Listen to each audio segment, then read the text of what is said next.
Hey guys, I'm Dave and welcome to the Trull Gallery. Today we're going to make a jig to drill into the bottom of some legs.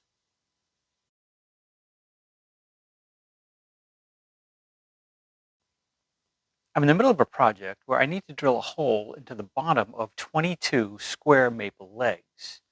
They're too tall for my drill press, so I figured this would be the good time to create a jig. Now, you may not need this particular jig, but perhaps when you get stuck in your next project and you need to create a jig, you get some tips on how to put that together. And if you're wondering, yes, winter has come to Florida, but don't worry, it should be summer in another day or two. So, with all that said, let's see how I pulled this off and if in fact it's going to work. I started with a small piece of 3/4 inch plywood that I had ripped down to 6 inches wide at the table saw. After squaring one end with my miter saw, I came back to the table saw and cut the 4 pieces I needed to build a jig. One for the top, 2 upright sides, and 1 smaller upright side.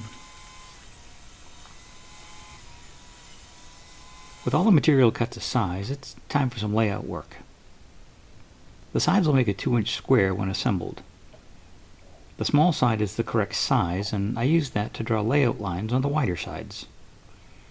I could then add another line 3/8 of an inch beyond that as a layout line for my fasteners. I plan to use 3 screws on each side to assemble the jig. I laid out the locations 1 inch from either end, and the third is centered on the line.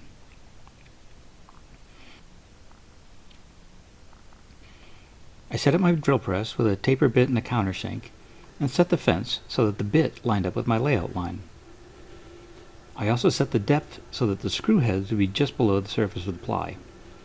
Then I could drill the 3 holes that I had just laid out on the 2 wider sides. I used a square to hold the 2 wide pieces together while I used my layout lines to ensure that the pieces were in the correct location. Before pre-drilling into the far side, I double-checked that the top was square, and then drilled the pilot hole. I added a number 8 by 1.5" screw to hold things together. Then I could repeat that for the other 2 sides, securing the 2 wide sides together.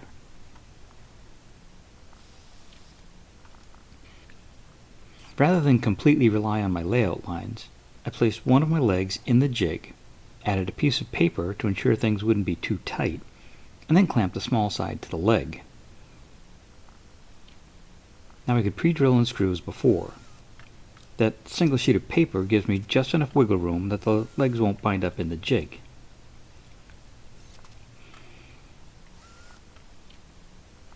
Now for the tricky part, laying out the top. I centered the sides of the jig onto the top and drew the layout lines. From there I laid out fastener locations, again falling in the center of each of the side pieces. I also drew the inner square where the legs would nest during use. I'll need that in a minute. Back at the drill press, I chucked up a 1/16 inch bit and drilled each of the fastener locations through the top of the jig. Switching back to my taper bit, I flipped the top over, and using the pilot holes I had just made, I could drill in from above. I almost forgot to locate and drill for my center point. After locating the center by drawing the diagonals, I pre-drilled that with the 1/16 inch bit as well. My drill guide has marks on the base that help locate the center point. To help line things up, I laid out the center point on the top of the jig as well. I decided to use double-stick tape to hold things in place while I drilled and screwed the top to the legs. Just make sure to put the tape on the top and not the bottom. Not that I did that. Then I peeled off the backing, lined up the legs to the layout lines, and pressed everything together. With that done, I could pre-drill and fasten everything together with more number 8 by 1.5" screws. I lined up the tick marks on the drill guide with the layout lines on the jig top. I had the 1/16 inch bit in my drill guide and eased that into the center hole I had just drilled, just verifying that everything is properly lined up. To mark the location of the fasteners, I dropped a 1/4-inch brad point bit into the 2 mounting holes and gave it a tap to locate their centers. Taking the jig back to the drill press, I could drill for the 1/4-20 threaded inserts I was going to use. The front hole would come out just beyond the right side, so I added some backing strip there so the plywood wouldn't blow out while drilling the hole. The back hole landed squarely on the left leg, so it didn't require any additional backing. Using a countersink, I opened up the top of the holes I had just drilled. That'll accept the flange on top of the threaded insert. Then I installed the inserts using an Allen wrench, making sure that they sat just below the surface of the top of the plywood. I attached my drill guide to the jig with a couple of 1/4-20 by 1-inch machine screws.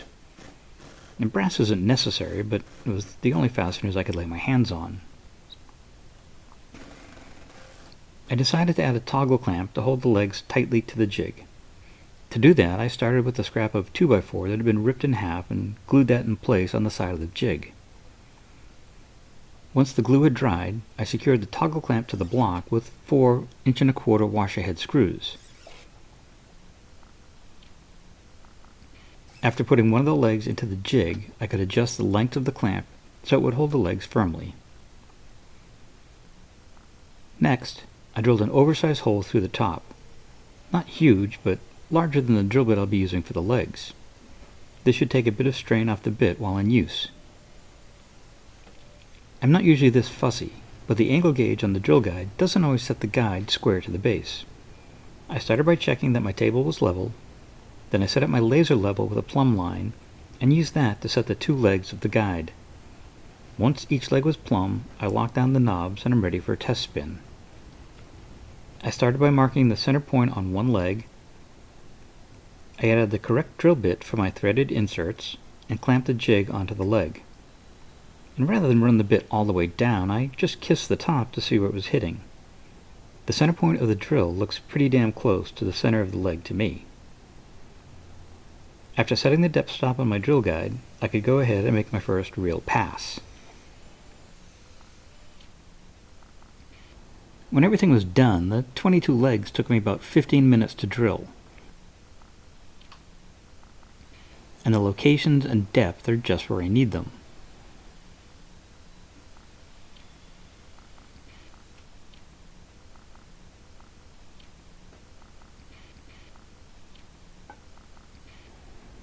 The last step for these legs was to chamfer the holes with my countersink.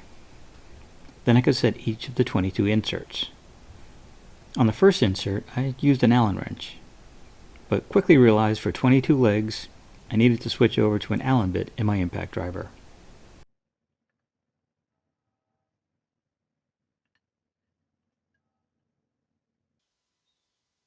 I'm guessing putting this jig together took me between 1 and 2 hours, and the fact that I could drill all 22 holes accurately in 15 minutes makes that time worthwhile. Further along in this project, I used my doweling jig for a similar process, and it took forever and was really frustrating. I'll be putting plans to this jig on my website, and I'll try my best to keep it generic enough that you can adapt it to any size leg or any drilling guide you may have. I'd love to hear your thoughts on this project. Was there something I could have done differently, smarter, faster, easier? Drop them in the comments below. If you enjoyed this video, maybe give us a thumbs up and share it with friends. And if you haven't already,